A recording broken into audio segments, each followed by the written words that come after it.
सभी निजी शिक्षक बंधुओं को हमारा प्रणाम। पहला जो लॉकडाउन हुआ 21 दिनों का, उस पहले ही लॉकडाउन में हमने क्या देखा कि हमारे देश के कई हिस्सों में सरकारों को विरोध का सामना करना पड़ा। पहले ही लॉकडाउन में जब केवल 21 दिन अपने घर पर बिताना था तो लोगों ने अपनी समस्याओं को भारत सरकार के सामने रखा और ये बताया कि इन 21 दिनों में हम बगैर कमाए खाएंगे कैसे। सरकारों ने उनकी बातों को सुनी, तमाम राजनीतिक पार्टियों ने उनकी बातों को सुनी और उनके हक की लड़ाई लड़ी और पूरी कोशिश की गई कैसे लोगों की समस्याओं का समाधान किया जाए। 22 मार्च को जनता कर्फ्यू लगा और वहीं से लॉकडाउन फर्स्ट की शुरुआत की गई। लेकिन एक ऐसा सेक्टर है जो सबसे पहले लॉकडाउन की कैटेगरी में आया और वो सेक्टर था प्राइवेट स्कूल्स और प्राइवेट कोचिंग्स। इन सबको 14 मार्च को बंद किया गया था। केवल 21 दिन में लोगों ने अपनी समस्याएं बता दी। अगर 14 मार्च से अभी तक के समय को आप कैलकुलेट करें तो आप देख लें कि हम तमाम जो शिक्षक हैं जो प्राइवेट कोचिंग या स्कूल्स चलाते हैं, हमारा लॉकडाउन 3 महीने से अधिक हो गया। यानी कि 3 महीने से अधिक समय तक सभी शिक्षक जो निजी शिक्षक हैं वो अपने घर पर बैठे हैं, उनके पास कोई कार्य नहीं है और वो अपने बचत में से अपने 2 वक्त के रोजी रोटी का जुगाड़ कर रहे हैं। मजदूर रोज कमाता है और रोज खाता है, उनके लिए कई लोगों ने आवाज़ उठाया, हम भी उनमें शामिल थे। लेकिन आपको नहीं लगता कि ये जितने भी निजी शिक्षक हैं ये भी एक प्रकार के श्रमिक हैं?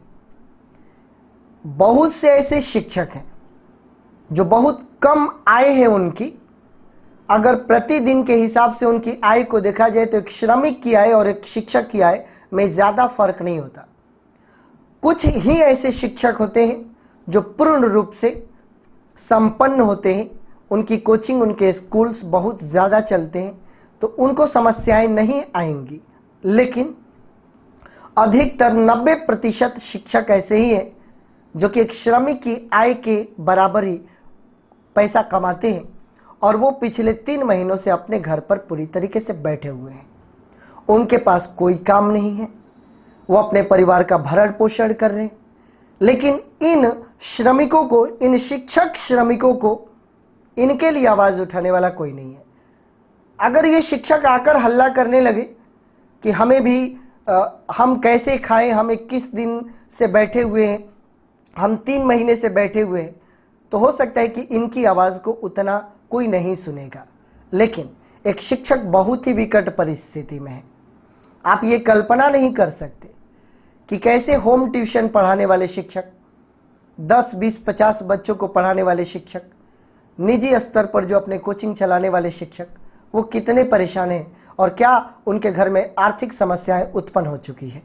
जब भी कोई धार्मिक कार्य आप अपने शहर में देखें, कोई सामाजिक कार्य आप अपने शहर में देखें, तो सर्वप्रथम धार्मिक कार्य और सामाजिक कार्यों में सहभागिता के लिए शिक्षक से अपेक्षा की जाती है और सबको ऐसी आशा होती है कि शिक्षक लोग अपनी पूर्ण भूमिका निभाएंगे और जो भी चंदा देना होगा, सहयोग देना होगा, शिक्षक को बिल्कुल आगे आना चाहिए और सहयोग देना चाहिए।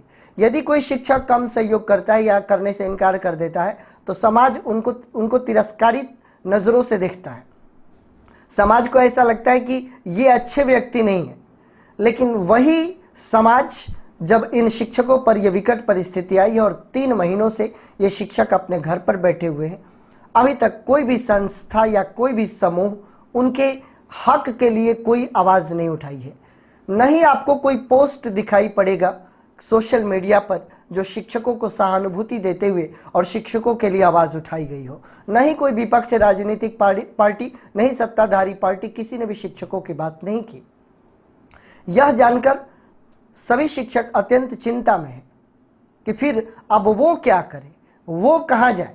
यदि उन लोगों ने कोचिंग स्टार्ट कर दी तो सरकार की नज़रों में दोषी, सरकार के साथ साथ आम जनता की नज़रों में दोषी।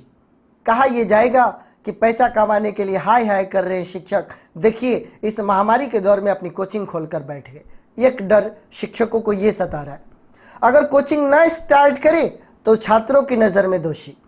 छात्रों को लग रहा है कि हमसे सर ने फी लिया है और सर को हमें पढ़ाना चाहिए, और कहीं ना कहीं वो छात्र बिल्कुल सही है।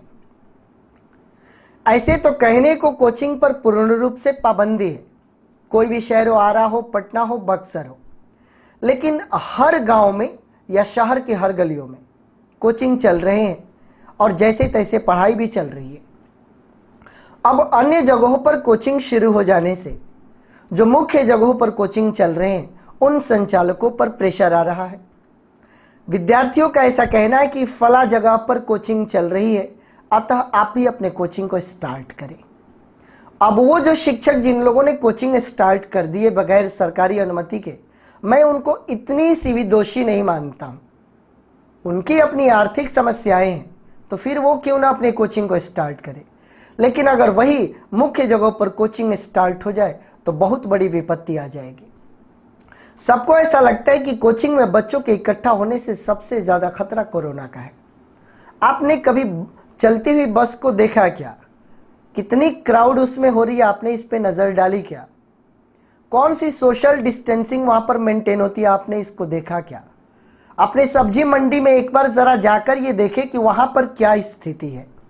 कुछ नहीं, किसी कपड़े या किराने की दुकान पर या इलेक्ट्रॉनिक्स की दुकान पर आप कहीं पर भी खड़े हो जाए, सरकार को ये बात मालूम है कि सोशल डिस्टेंसिंग को इतनी बड़ी जनसंख्या में पालन नहीं कराया जा सकता, और इसमें किसी दुकानदार का दोष नहीं है, नहीं किसी ग्राहक का दोष है। ऐसे ही इतनी क्राउड है, उस क्राउड में कितनी दूरी बनाई जा सकती है। इन तमाम बातों को जानते हुए भी सरकार ने इन लोगों को छूट दे रखी है। तो जब इन जगहों पर सोशल डिस्टेंसिंग में से सोशल का एस नहीं है और डिस्टेंसिंग का डी नहीं है, कहीं पर नहीं है, तो अगर कोचिंग शुरू कर दी जाए, अधिक विद्यार्थियों को नहीं 10 विद्यार्थियों का परमिशन दिया जाए, 10, 20, 30, 40 स्टूडेंट्स पढ़ाने का परमिशन दिया जाए, तमाम शिक्षकों को जिनकी रोजी रोटी रुकी हुई है, जो 3 महीनों से घर पर बैठे हुए हैं, उनके परिवार के बारे में भी ज़रा एक बार सोचिए आप लोग। उनके बेटा बेटी है, उनके माँ बाप है, वो कैसे भरण पोषण करे। तो कम से कम पूरे कंडीशंस जैसे आपने सब जगह लगाए हैं सरकार ने कि आपको ये करना है तो ही आप अपनी दुकान चलाओगे, ये करना है, हर प्रकार के कंडीशन आपने बता दिए, तो हम तमाम शिक्षकों को भी वो कंडीशंस बताए जाए। और सबसे ज़्यादा सरकारी शर्तों का पालन शिक्षक कर सकते हैं। शिक्षक पूरी सोशल डिस्टेंसिंग मेंटेन कर सकते हैं, अपने क्लास में बच्चों को बहुत दूर दूर तक बैठा सकते हैं। 40 मिनट, 45 मिनट, 50 मिनट, 60 मिनट का एक क्लास चल सकता है। इससे छात्रों का भी भला होगा, और ये तमाम शिक्षक जिनकी पूरी आय इनके कोचिंग पर ही डिपेंडेंट है, ये फुल्ली डिपेंडेंट है, इनके पास कोई दूसरा रोजगार नहीं है, इनके घर परिवार के बारे में भी सोचा जा सकता है। बहुत विकट परिस्थिति है दोस्तों, आपको नहीं मालूम? ज़रा एक बार तमाम शिक्षकों के यहाँ जाकर देखिए। उन शिक्षकों को छोड़ दीजिए जो 10% में एफ्लुएंट है, लेकिन जो एफ्लुएंट नहीं है, ज़रा उनके यहाँ जाकर देखने की कोशिश कीजिए कितनी विकट परिस्थिति है उनके घरों में। जाकर देखिए कैसे भरण पोषण हो रहा है। वो तो ये भी नहीं कह सकता सरकार से कि आप मेरे लिए राशन कार्ड बनवा दे। जब कोई शिक्षक राशन कार्ड बनवाएगा तो समाज उसको दोषी मानेगा कि देखिए गरीबों का हक ले रहे। नहीं, सामाजिक संस्थाओं के द्वारा बांटे जा रहे राहत सामग्री की लाइन में वो खड़ा हो सकता है, अगर वहां पर वो खड़ा हो गया तो भी वो दोषी माना जा सकता है।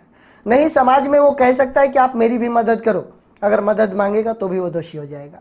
तो शिक्षक एक ऐसे दहलीज पर खड़ा है जहां पर ना वो किसी से मांग सकता है, ना खुद से कमा सकता है। परिस्थिति बहुत विकट है। हमारे सरकार को, हमारे प्रशासन को और आम जनता को सबसे ज़्यादा, क्योंकि सबसे ज़्यादा चिंता शिक्षकों को यही है कि जो ही शिक्षकों ने अगर पढ़ाना भी शुरू कर दिया कुछ विद्यार्थियों को, तो आम जनता उनको दोष देने लगेगी।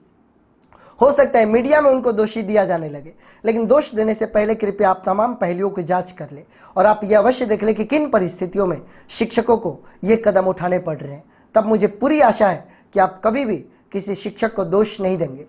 शिक्षक समाज को आदर्श बनाने का कार्य करता है, तो शिक्षक कभी भी उन आदर्शों के विपरीत नहीं जा सकता।